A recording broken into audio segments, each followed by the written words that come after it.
Да ми кажете номер да... 969. 9969. Чакай да скочи и Петър. 9. Добре. Така. И там по седалките някъде търси извътре. По седалките. Там да. А какво си намери си взем? Каквото си избереш се. Как изглежда правилника? Две папки са, две папки. Едната за 11-та, едната за 12-та.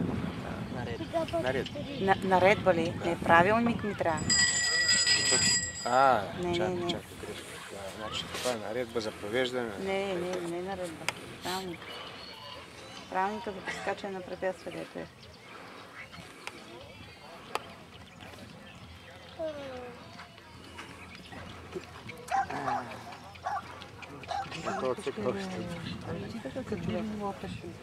Не, Илян цика. Така че аз сега се сетих още нещо.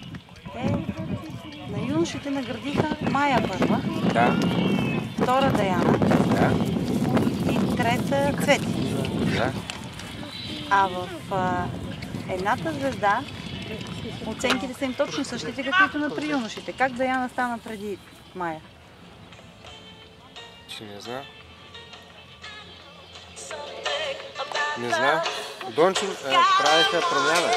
Дончо стана трети. Стана трети. Що се обади? Добре, ама Дончо не влиза в юношите, как Да. Нали, но... Няма разместване там. Да, но как Даяна победи... У нас как победи Диана? Не, Мая, значи трябва да е преди... Значи и при юношите трябва... Да, при юношите или Мая? Мая е преди юношите, да. Тъй. Мая става първа на юношите. Така. Ами той в крайното класиране трябва да е преди нея. Да, След те Иван наградиха Добрев. Даяна трета. След Иван Добрев трябва да бъде тя. По този показател. Или пък може да е Дончо и после да е Мая. Но Даяна не можеше да е трета.